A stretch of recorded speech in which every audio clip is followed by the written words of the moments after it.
Hello everyone, welcome to my YouTube channel. मैं हूं विशाल और आज हम इस वीडियो में बात करेंगे the protection of women from domestic violence act 2005। इस वीडियो में बात करेंगे कि डोमेस्टिक वायलेंस एक्ट क्यों आया हमारे इंडिया में और डोमेस्टिक वायलेंस एक्ट कहता क्या है।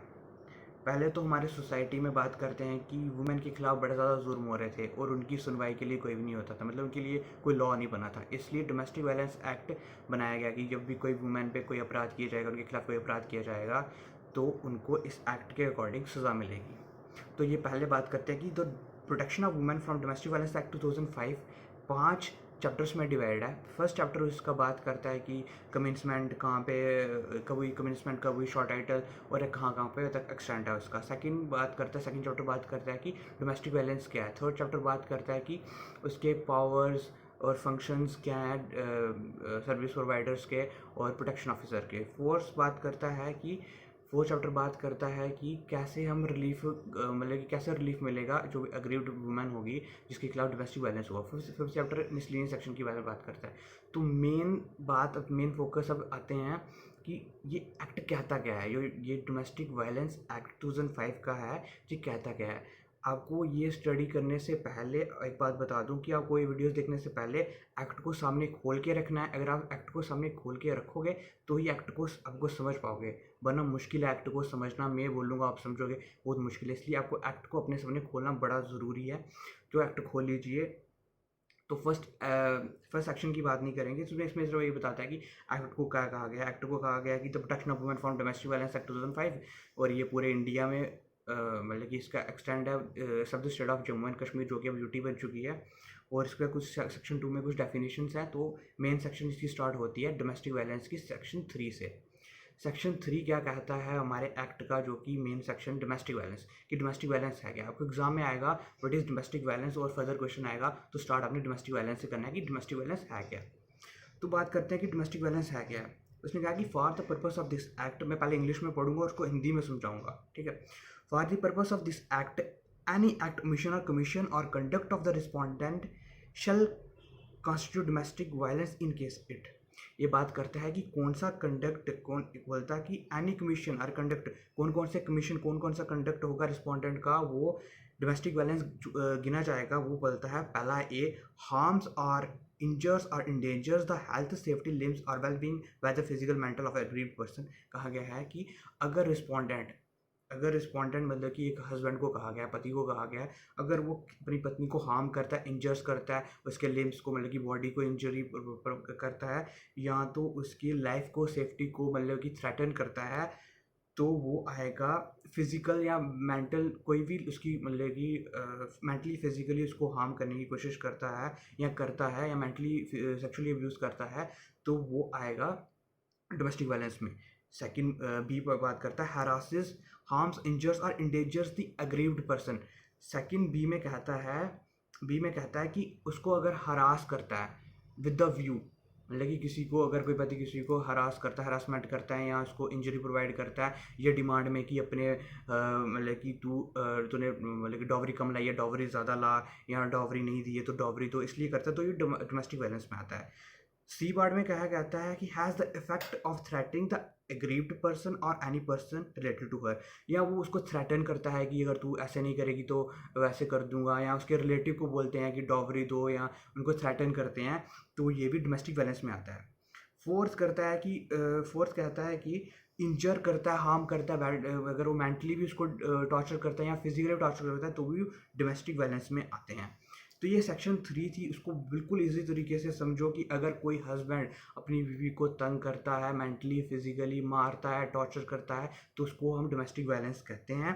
तो एक्सप्लेनेशन इसमें बोली गई है कि फिजिकल अब्यूज़ क्या हुआ। फिजिकल अब्यूज़ क्या हुआ कि अगर उसको मारता है, पीटता है, फिजिकली मारता है, या उसके लाइफ को थ्रेटन करता है कि ऐसा एक्ट करता है कि उसको लग सकती है, तो ये वर्ड फिजिकली अब्यूज़ में आ गया। सेक्सुअल अब्यूज़, कोई सेक्सुअल कंडक्ट करके सेक्सुअल अब्यूज़ करता है। वर्बल और इमोशनल अब्यूज़ कहते हैं कि अगर वो बोलता है कि जैसे कोई किसी उसकी इंसल्ट करता है कि तेरा कोई तो कि बेबी बॉय ना हो पाया, ऐसे के बोल के इंसल्ट करता है, चाहे वो करता है या उसके लड़के घर वाले करते हैं, तो ये आएगा डोमेस्टिक वायलेंस में। या उसको घर खर्च जो प्रोवाइड किया जाता है वो नहीं प्रोवाइड करता है, तो ये सब डोमेस्टिक वायलेंस में आएगा। और सेक्शन 4 बात करता है information to the protection officer and exclusion of liability of informant. ये सेक्शन 4 बात करता है कि information to the protection officer and exclusion of liability of informant. ये बात करता है कि जो पर्सन इंफॉर्मेशन देगा प्रोटेक्शन ऑफिसर को, उसको कोई भी लाइबिलिटी के थ्रू नहीं गुजरना पड़ेगा। जैसे एग्जांपल देता हूँ, जैसे कि एक पर्सन पड़ोसी देख रहा है कि उसके सामने घर वाले में डोमेस्टिक वायलेंस हो रही है, तो वो जाके प्रोटेक्शन ऑफिसर को रिपोर्ट कर देता है कि उस घर पे या तो डोमेस्टिक वायलेंस हो रहा है या होने वाला है। तो वो रिपोर्ट प्रोटेक्शन ऑफिसर को दे देता है, तो उसके खिलाफ कोई भी वो केस नहीं दर्ज किया जाएगा। उसने अच्छी इन्फॉर्मेशन दी है। तो वही बात करता है सेक्शन 4 के सबसेक्शन 2 में, नो लाइबिलिटी सिविल और criminal shall be incurred by any person for giving information good faith. अगर वो इन्फॉर्मेशन गुड फेथ में देता है इन्फॉर्मेशन प्रोटेक्शन ऑफिसर को, तो उसके खिलाफ कोई सिविल और क्रिमिनल चार्जेस नहीं लगेंगे। और अब सेक्शन 5 की बात करता है। सेक्शन 5 बात करता है duties of police officer, service provider and magistrate की, इनकी क्या ड्यूटीज़ हैं। ये आएगा चैप्टर 3 में। तो हम बात करते हैं कि इनकी क्या ड्यूटीज़ है। इसमें बात करता है कि ये पुलिस ऑफिसर होता है, प्रोटेक्शन ऑफिसर होता है या सर्विस प्रोवाइडर होता है। जब उनको इन्फॉर्मेशन मिलती है या उनके खिलाफ उनको पास रिपोर्ट पहुंचती है कि यहाँ डोमेस्टिक वायलेंस हुई है, या उधर वो प्रेजेंट होते हैं कि जहाँ पे डोमेस्टिक वायलेंस हुई है, तो वो उनका ड्यूटी क्या है, वो उनकी ड्यूटी है इन्फॉर्म द एग्रीव्ड पर्सन। वो पहला नंबर जो एग्रीव्ड पर्सन होगा ना, जिसके खिलाफ डोमेस्टिक वायलेंस हुआ होगा, उसको इन्फॉर्म करेंगे। क्या क्या इन्फॉर्म करेंगे, ध्यान रखना, सेक्शन 5 का ए बोलता है क्या क्या इन्फॉर्म करेंगे, of her right to make an application for obtaining a relief by way of protection order, monetary relief, custody order, compensation and extra. कहने का मतलब है कि जहाँ पे डोमेस्टिक वायलेंस हुआ, अगर जब जहाँ पे डोमेस्टिक वायलेंस हुआ उसकी रिपोर्ट या तो पुलिस ऑफिसर को, प्रोटेक्शन ऑफिसर को, मैजिस्ट्रेट को मिली, तो उनका पहला फ़र्ज़ क्या बनता है कि उधर जाएंगे, जो एग्रीड पर्सन होगा उसको बताएंगे, उस लड़की को बताएंगे, औरत को बताएंगे कि आपके ये राइट हैं। पहला राइट बताया गया है कि आप एप्लीकेशन लिख सकते हो सीधे मैजिस्ट्रेट को इस रिलीफ के लिए, प्रोटेक्शन ऑर्डर के लिए आपको प्रोटेक्शन चाहिए होगी, मॉनेटरी के लिए, कंपनसेशन के लिए, कस्टडी के लिए आप रिलीफ ग्रांट मतलब कि आप रिलीफ के लिए एप्लीकेशन कर सकते हो। ये पहला उनका ड्यूटी है। सेकंड ड्यूटी वो बोलते हैं कि अवेलेबिलिटी ऑफ सर्विस प्रोवाइडर, मतलब कि आपके पास ऑप्शन है कि आप उनकी सर्विस ले सकते हो सर्विस प्रोवाइडर्स की। थर्ड है कि availability of service of protection officer, कि आपको हेल्प चाहिए तो प्रोटेक्शन ऑफिसर आपकी हेल्प ही कर सकता है। Offer right to free legal services under legal services authority act, कि आपको लीगल सर्विसेज की चाहिए तो आप under the legal services authority act 1987 के अंडर लीगल सर्विसेज आपको फ्री मिल सकती हैं। और उसका और बताते हैं कि आपके पास पूरा राइट है, of her right to file a complaint under section 498A of the IPC। आपके पास फुल राइट है। वो बताते हैं कि ये आपको उनको बताना ज़रूरी होता है कि जो एग्रीड पर्सन को, कि आपका राइट है, आप कंप्लेंट भी फाइल कर सकते हो under section 498A of IPC के अंडर। ये उनकी राइट्स हैं, ये उनकी मतलब की राइट्स हैं जानना, ये और उनकी ड्यूटी सब बताना मैजिस्ट्रेट की और प्रोटेक्शन ऑफिसर की। अब बात करते हैं सेक्शन 6 बात करती है duties of shelter homes. Shelter homes की क्या ड्यूटीज़ है उसमें बात करता है, सेक्शन पढ़ते हैं वो बात करते हैं। वो बोलता है इफ़ एन एग्रीव्ड पर्सन और on her behalf A protection officer और ए सर्विस प्रोवाइडर, मतलब कि बोलता है कि अगर एग्रीव्ड पर्सन या उसके बिहाफ में कोई प्रोटेक्शन ऑफिसर या सर्विस प्रोवाइडर रिक्वेस्ट करता है, जो कि शेल्टर होम्स का मालिक होता है या इंचार्ज होता है, उसको रिक्वेस्ट करता है कि इनको शेल्टर प्रोवाइड किया जाए, तो वो शेल्टर होम्स वाले को, जो इंचार्ज हो, उसको शेल्टर प्रोवाइड करता है एग्रीव्ड पर्सन को। हाँ, लिखा कि such person in charge of the shelter home shall provide shelter to the aggrieved person in the shelter homes. जैसे एग्जांपल देता हूँ, एक औरत है, उसके खिलाफ डोमेस्टिक वायलेंस हुआ, तो अब वो घर पे नहीं जा सकती, ऐसी कंडीशन है। तो क्या करते हैं कि वो खुद रिक्वेस्ट करेगी या उसके बिहाफ पे प्रोटेक्शन ऑफिसर या सर्विस प्रोवाइडर रिक्वेस्ट करेगा, जो कि उनके लिए होम्स बनाए होते हैं शेल्टर होम्स, रिक्वेस्ट करेगा कि इसको इधर रहने दो। तो शेल्टर होम्स के जो इंचार्ज होता है उसको उधर रखने की परमिशन देता है। उसके बाद उसको रखना ही पड़ता है एग्रीड पर्सन को। और ड्यूटी क्या है, मेडिकल फैसिलिटीज़ की।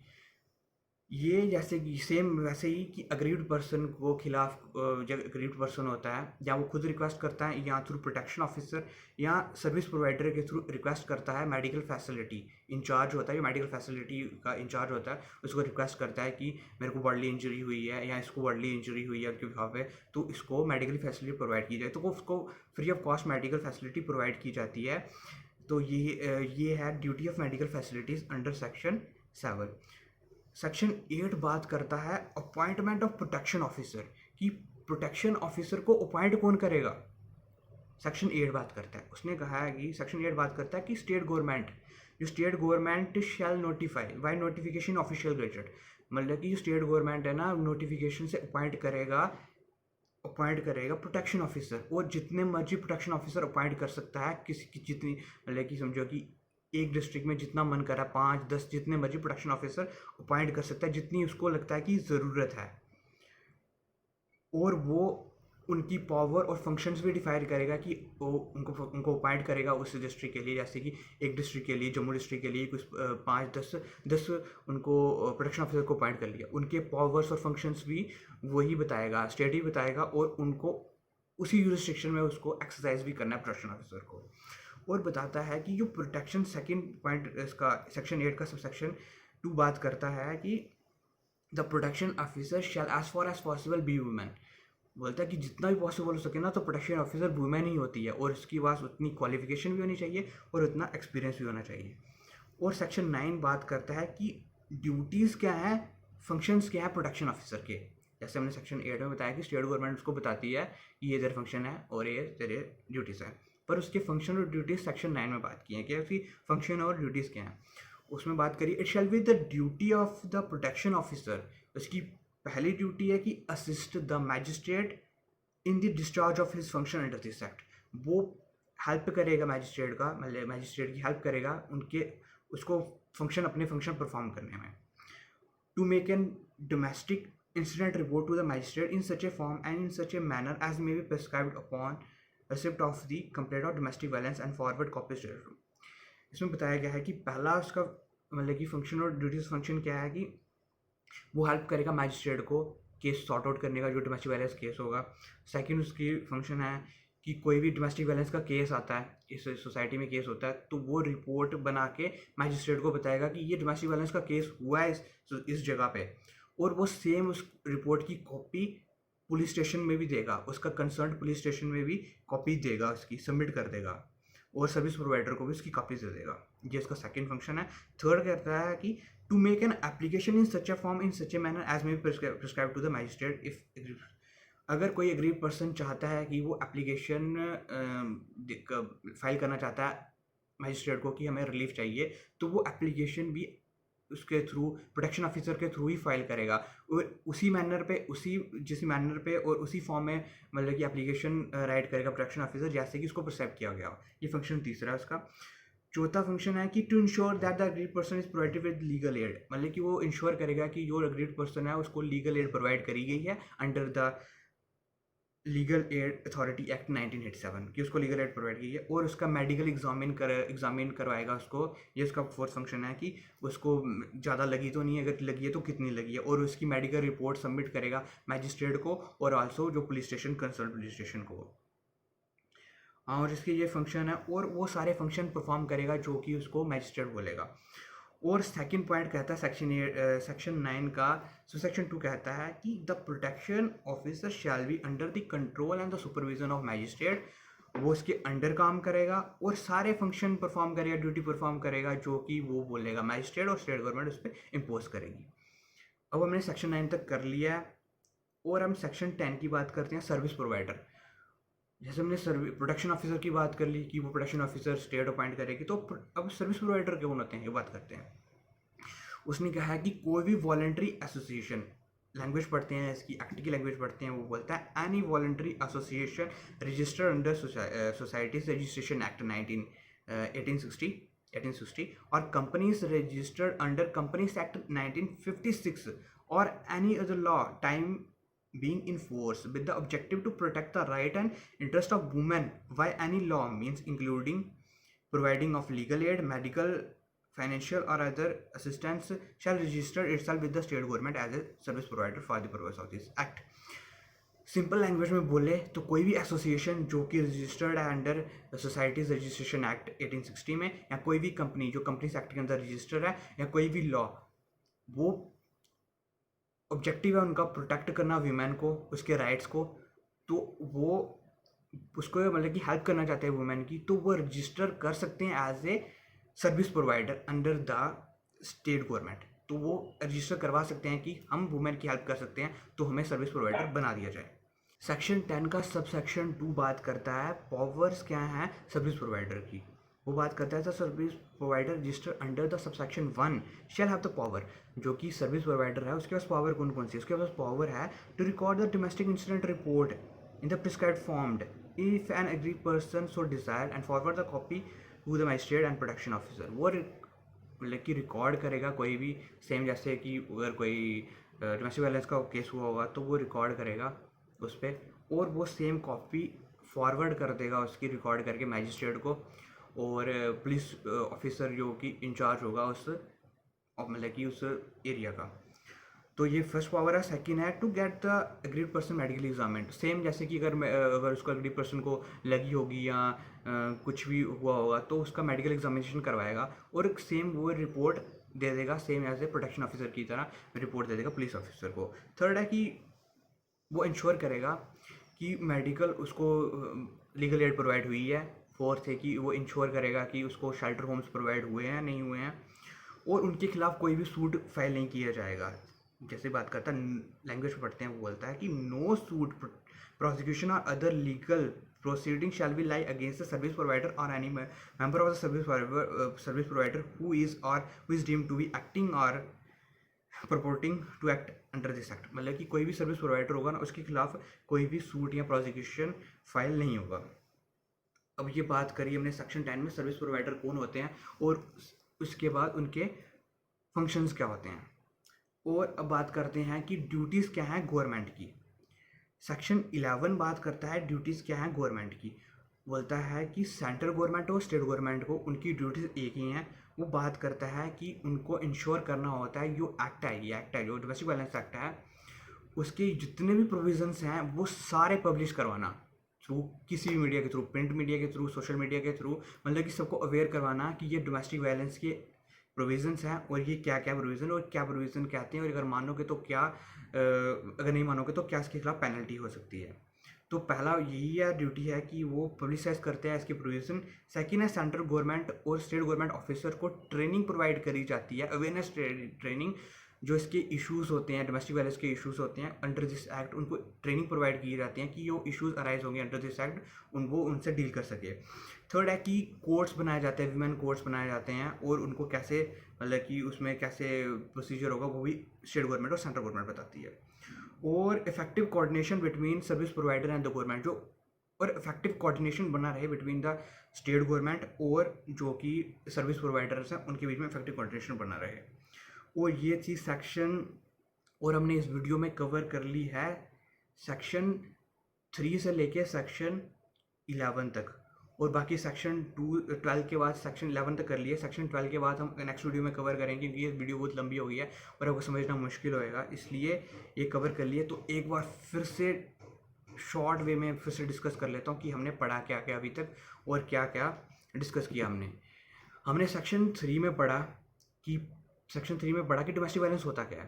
डोमेस्टिक वायलेंस सिंपल वर्ड्स में पढ़े तो डोमेस्टिक वायलेंस वो होता है रिस्पोंडेंट का वो एक्ट जो हार्म करता है एग्रीड पर्सन को या वीमेन को हार्म करता है, या वो उसकी बॉडी को हार्म करने की कोशिश करता है, या उसको थ्रेटन करता है, या उसके रिलेटिव को थ्रेटन करता है डोमेस्टिक मतलब कि डॉवरी के लिए या किसी भी चीज़ के लिए, मेंटली फिजिकली इसको टॉर्चर करता है, तो वो डोमेस्टिक वायलेंस के अंडर आएगा। सेक्शन 4 में पढ़ा हमने सेक्शन 4 में पढ़ा कि हमने कि information to the protection officer and exclusion of the loyalty of the informant. मतलब कि कोई भी पर्सन को लगता है कि इधर डोमेस्टिक वायलेंस होने वाली है या हुई है तो वो रिपोर्ट कर सकता है प्रोटेक्शन ऑफिसर को, उसके खिलाफ नो सिविल या क्रिमिनल केस मतलब कि दायर नहीं होगा। ये थी सेक्शन 4। तो सेक्शन 5 में बात करता है ड्यूटीज़ क्या हैं उसकी स्टेट गवर्नमेंट की, और सेक्शन 5 में बात करता है ड्यूटीज़ और फंक्शंस क्या हैं प्रोटेक्शन ऑफिसर के और मैजिस्ट्रेट के, जिसमें वो ड्यूटीज़ बताता है कि अग्रीड पर्सन को, जहाँ पे अग्रीड पर्सन के खिलाफ कोई डोमेस्टिक वायलेंस हुआ है तो उसको बताता है कि आपकी बिल्कुल ये ड्यूटी, आपके पास बिल्कुल ये राइट है कि आप केस फाइल कर सकते हो 498 सेक्शन के अंडर, या आपको सर्विस प्रोवाइडर की पास availability of service provider, protection officer, और आप एप्लीकेशन फाइल कर सकते हो, एप्लीकेशन रिलीफ के लिए फाइल कर सकते हो मैजिस्ट्रेट को, और रिलीफ आपको मिल सकता है बाय ऑफ कस्टडी या कंपनसेशन, मॉनेटरी रिलीफ या कस्टडी या प्रोटेक्शन ऑर्डर के साथ आपको रिलीफ मिल सकता है। ये उसकी फंक्शन है।